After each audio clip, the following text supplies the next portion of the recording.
The City of God by St. Augustine of Hippo, Book 12. Chapter 19. I do not presume to determine whether God does so, and whether these times which are called ages of ages are joined together in a continuous series, and succeed one another with a regulated diversity, and leave exempt from their vicissitudes only those who are freed from their misery, and abide without end in a blessed immortality, or whether these are called ages of ages, that we may understand that the ages remain unchangeable in God's unwavering wisdom, and are the efficient causes, as it were, of those ages which are being spent in time. Possibly ages is used for age, so that nothing else is meant by ages of ages than by age of age, as nothing else is meant by heavens of heavens than by heaven of heaven. For God called the firmament, above which are the waters, heaven, and yet the psalm says, Let the waters that are above the heavens praise the name of the Lord. Which of these two meanings we are to attach to ages of ages, or whether there is not some other and better meaning still, is a very profound question, and the subject we are at present handling presents no obstacle to our meanwhile deferring the discussion of it, whether we may be able to determine anything about it, or may only be made more cautious by its further treatment, so as to be deterred from making any rash affirmations in a matter of such obscurity. For at present we are disputing the opinion that affirms the existence of those periodic revolutions by which the same things are always recurring at intervals of time. Now whichever of these suppositions regarding the ages of ages be the true one, it avails nothing for the substantiating of those cycles. For what if the ages of ages be not a repetition of the same world, but different worlds succeeding one another in a regulated connection, the ransomed souls abiding in well-assured bliss without any recurrence of misery, or whether the ages of ages be the eternal causes which rule what shall be and is in time, it equally follows that those cycles which bring round the same things have no existence, and nothing more thoroughly explodes them than the fact of the eternal life of the saints. Chapter 20. What pious ears could bear to hear that after a life spent in so many and severe distresses, if indeed that should be called a life at all, which is rather a death, so utter that the love of this present death makes us fear that death which delivers us from it, that after evils so disastrous and miseries of all kinds have at length been expiated and finished by the help of true religion and wisdom, and when we have thus attained to the vision of God, and have entered into bliss by the contemplation of spiritual light and participation in his unchangeable immortality, which we burn to attain, that we must at some time lose all this, and that they who do lose it are cast down from that eternity, truth, and felicity to infernal morality and shameful foolishness, and are involved in accursed woes, in which God is lost, truth held in detestation, and happiness sought in iniquitous impurities; and that this will happen endlessly, again and again, recurring at fixed intervals and in regularly returning periods; and that this everlasting and ceaseless revolution of definite cycles which remove and restore true misery and deceitful bliss in turn, is contrived in order that God may be able to know his own works, since on the one hand he cannot rest from creating, and on the other cannot know the infinite number of his creatures if he always makes creatures. Who, I say, can listen to such things? Who can accept or suffer them to be spoken? Were they true, it were not only more prudent to keep silence regarding them, but even, to express myself as best I can, it were the part of wisdom not to know them. For if in the future world we shall not remember these things, and by this oblivion be blessed, why should we now increase our misery, already burdensome enough, by the knowledge of them? If, on the other hand, the knowledge of them will be forced upon us hereafter, now at least let us remain in ignorance, that in the present expectation we may enjoy a blessedness which the future reality is not to bestow, since in this life we are expecting to obtain life everlasting, but in the world to come are to discover it to be blessed, but not everlasting. And if they maintain that no one can attain to the blessedness of the world to come, unless in this life he has been indoctrinated in those cycles in which bliss and misery relieve one another, how do they avow that the more a man loves God, the more readily he attains to blessedness, they who teach what paralyzes love itself? For who would not be more remiss and lukewarm in his love for a person whom he thinks he shall be forced to abandon, and whose truth and wisdom he shall come to hate, and this too after he has quite attained to the utmost and most blissful knowledge of him that he is capable of? Can anyone be faithful in his love, even to a human friend, if he knows that he is destined to become his enemy? God forbid that there be any truth in an opinion which threatens us with a real misery that is never to end, but is often and endlessly to be interrupted by intervals of fallacious happiness. For what happiness can be more fallacious and false than that in whose blaze of truth we yet remain ignorant that we shall be miserable, or in whose most secure citadel we yet fear that we shall be so? For if on the one hand we are to be ignorant of the coming calamity, then our present misery is not so short-sighted, for it is assured of coming bliss. If, on the other hand, the disaster that threatens is not concealed from us in the world to come, then the time of misery which is to be at last exchanged for a state of blessedness is spent by the soul more happily than its time of happiness, which is to end in a return to misery. And thus our expectation of unhappiness is happy, but of happiness unhappy. And therefore, as we here suffer present ills, and hereafter fear ills that are imminent, it were truer to say that we shall always be miserable, than that we can some time be happy. But these things are declared to be false by the loud testimony of religion and truth. For religion truthfully promises a true blessedness, of which we shall be eternally assured, and which cannot be interrupted by any disaster. Let us therefore keep to the straight path which is Christ, and with him as our guide and Saviour, let us turn away in heart and mind from the unreal and futile cycles of the godless. Porphyry, Platonist though he was, abjured the opinion of his school, that in these cycles souls are ceaselessly passing away and returning, either being struck with the extravagance of the idea, or sobered by his knowledge of Christianity.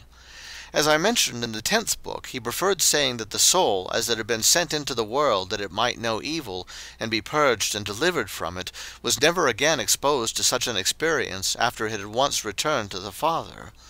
And if he abjured the tenets of his school, how much more ought we Christians to abominate and avoid an opinion so unfounded and hostile to our faith?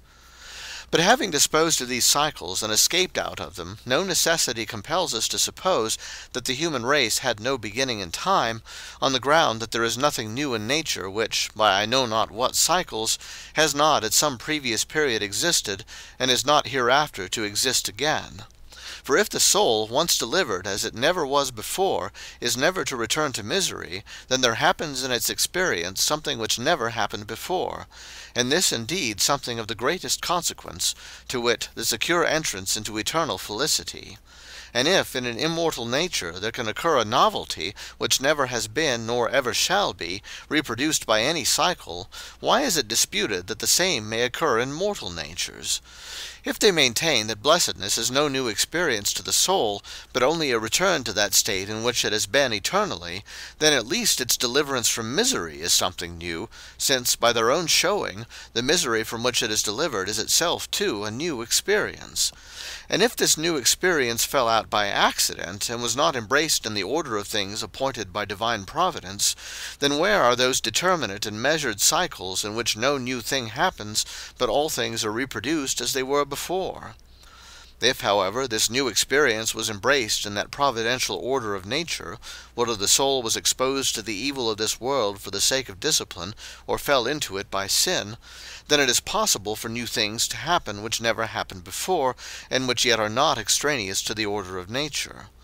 And if the soul is able by its own imprudence to create for itself a new misery, which was not unforeseen by the divine providence, but was provided for in the order of nature along with the deliverance from it, how can we, even with all the rashness of human vanity, presume to deny that God can create new things, new to the world, but not to him, which he never before created, but yet foresaw from all eternity?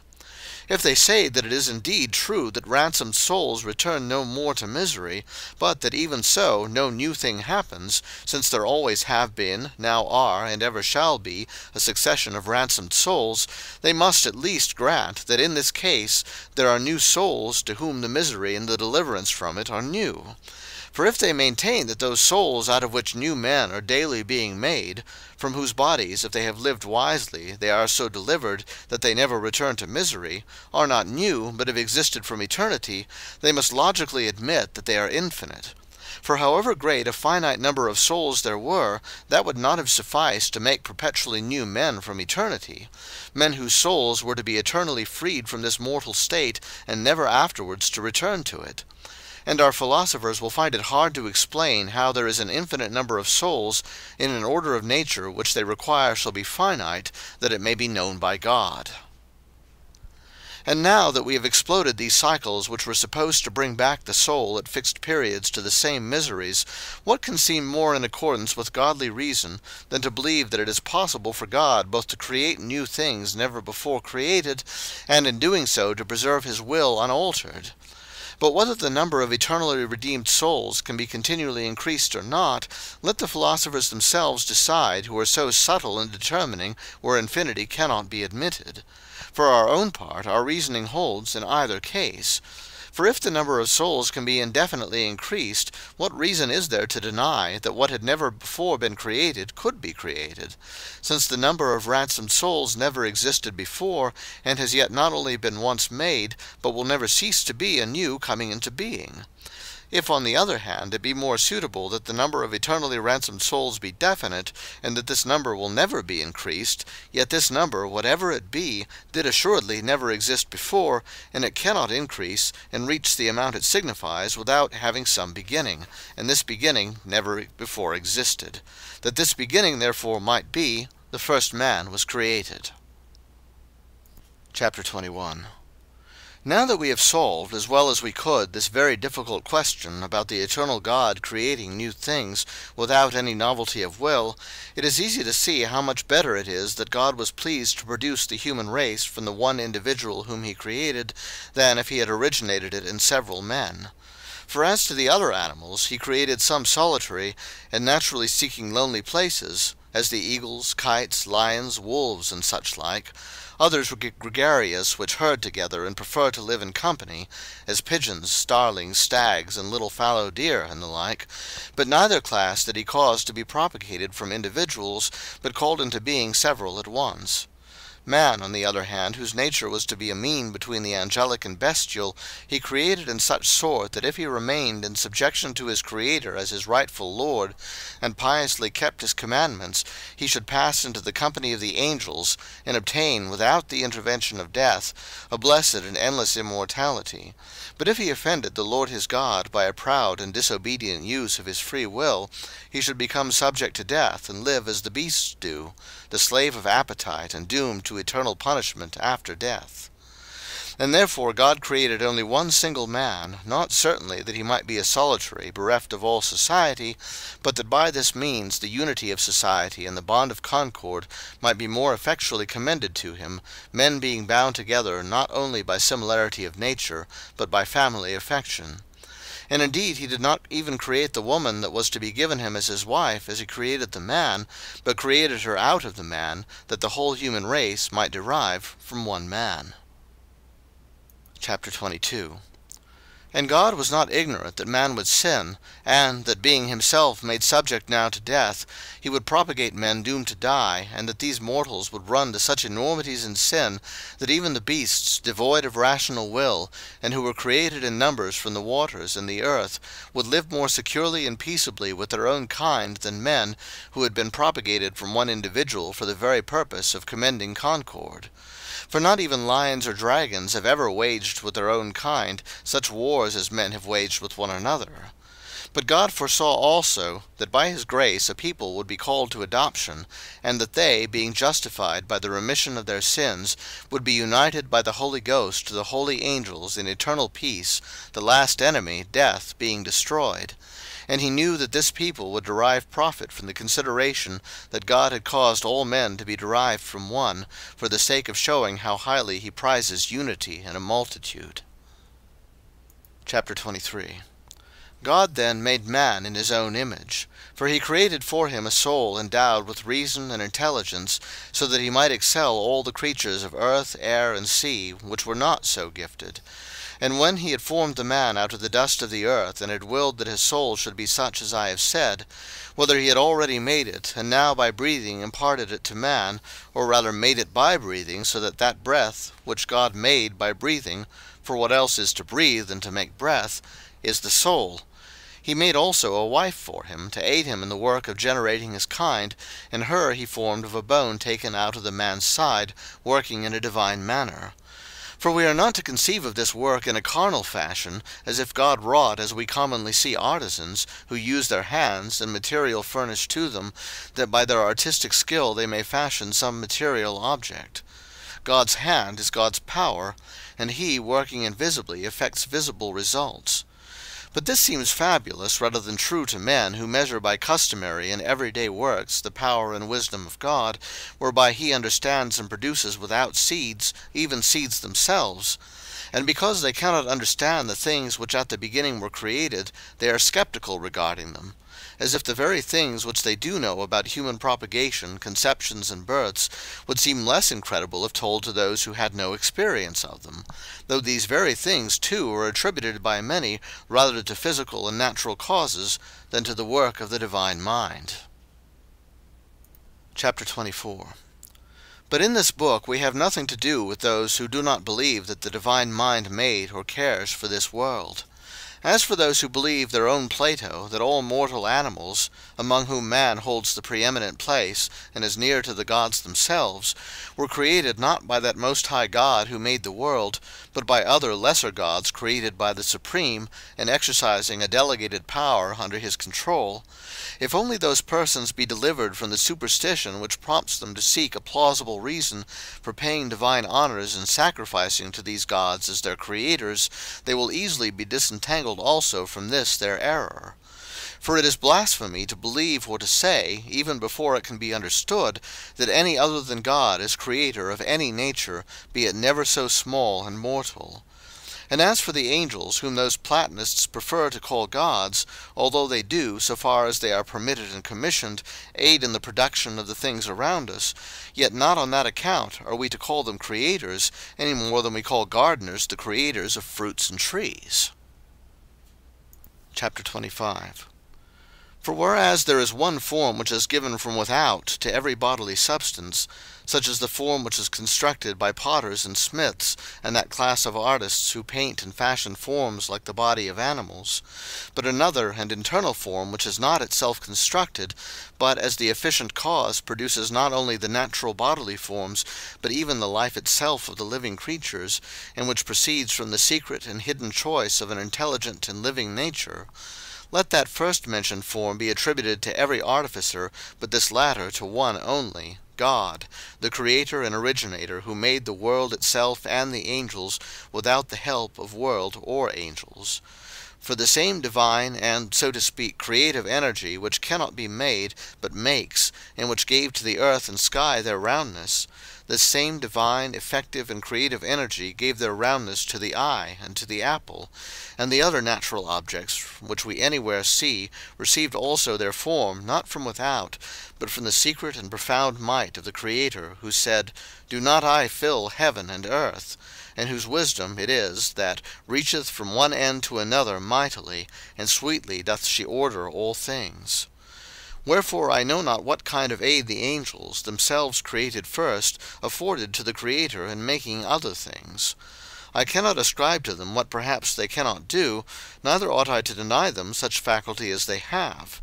But by their leave I attribute the creating and originating work which gave being to all natures to God, to whom they themselves thankfully ascribe their existence.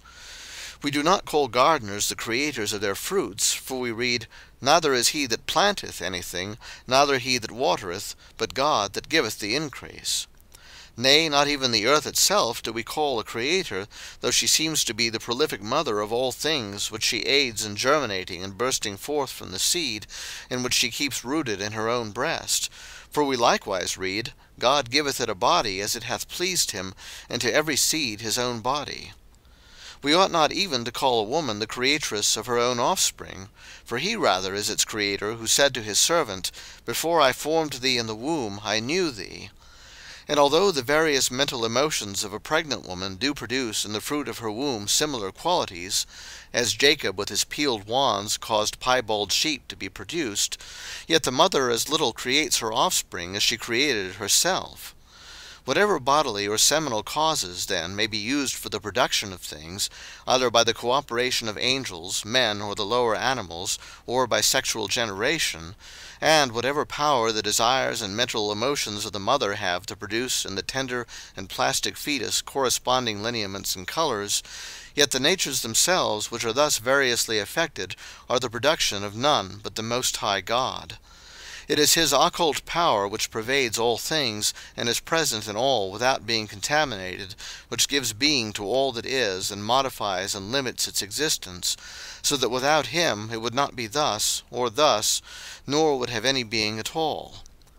If then, in regard to that outward form which the workman's hand imposes on his work, we do not say that Rome and Alexandria were built by masons and architects, but by the kings whose will, plan, and resources they were built,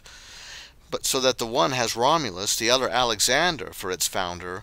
with how much greater reason ought we to say that God alone is the author of all natures, since he neither uses for his work any material which was not made by him, nor any workmen who were not also made by him, and since, if he were, so to speak, to withdraw from created things his creative power, they would straightway relapse into the nothingness in which they were before they were created. Before, I mean, in respect of eternity, not of time. For what other creator could there be of time than he who created those things whose movements make time? Chapter 26. It is obvious that in attributing the creation of the other animals to those inferior gods who were made by the Supreme, he meant it to be understood that the immortal part was taken from God himself, and that these minor creators added the mortal part. That is to say, he meant them to be considered the creators of our bodies, but not of our souls. But since Porphyry maintains that if the soul is to be purified, all entanglement with the body must be escaped from, and at the same time agrees with Plato and the Platonists in thinking that those who have not spent a temperate and honorable life return to mortal bodies as their punishment, to bodies of brutes in Plato's opinion, to human bodies in Porphyry's, it follows that those whom they would have us worship as our parents and authors, that they may plausibly call them gods, are, after all, but the forgers of our fetters and chains, not our creators, but our jailers and turnkeys, who lock us up in the most bitter and melancholy house of correction. Let the Platonists then either cease menacing us with our bodies as the punishment of our souls, or preaching that we are to worship as gods those whose work upon us they exhort us by all means in our power to avoid and escape from. But indeed both opinions are quite false. It is false that souls return again to this life to be punished, and it is false that there is any other creator of anything in heaven or earth than he who made the heaven and the earth. For if we live in a body only to expiate our sins, how says Plato in another place that the world could not have been the most beautiful and good, had it not been filled with all kinds of creatures, mortal and immortal? But if our creation, even as mortals, be a divine benefit, how is it a punishment to be restored to a body, that is, to a divine benefit? And if God, as Plato continually maintains, embraced in his eternal intelligence all the ideas both of the universe and of all the animals, how then should he not with his own hand make them all? Could he be unwilling to be the constructor of works, the idea and plan of which called for his ineffable and ineffably to be praised intelligence? Chapter 27. With good cause, therefore, does the true religion recognize and proclaim that the same God who created the universal cosmos created also all the animals, souls as well as bodies. Among the terrestrial animals man was made by him in his own image, and, for the reason I have given, was made one individual, though he was not left solitary. For there is nothing so social by nature, so unsocial by its corruption, as this race. And human nature has nothing more appropriate, either for the prevention of discord, or for the healing of it where it exists, than the remembrance of that first parent of us all, whom God was pleased to create alone, that all men might be derived from one, and that they might thus be admonished to preserve unity among their whole multitude. But from the fact that the woman was made for him from his side, it was plainly meant that we should learn how dear the bond between man and wife should be. These works of God do certainly seem extraordinary, because they are the first works. They who do not believe them ought not to believe any prodigies, for these would not be called prodigies did they not happen out of the ordinary course of nature. But is it possible that anything should happen in vain, however hidden be its cause, in so grand a government of divine providence? One of the sacred psalmists says, "Come, behold the works of the Lord, what prodigies he hath wrought in the earth." Why God made woman out of man's side, and what this first prodigy prefigured, I shall, with God's help, tell in another place. But at present, since this book must be concluded, let us merely say that in this first man, who was created in the beginning, there was laid the foundation, not indeed evidently, but in God's foreknowledge, of these two cities or societies, so far as regards the human race. For from that man all men were to be derived, some of them to be associated with the good angels in their reward, others with the wicked in punishment, all being ordered by the secret yet just judgment of God. For since it is written, All the paths of the Lord are mercy and truth, neither can his grace be unjust, nor his justice cruel. End of Book 12, chapters 19 through 27.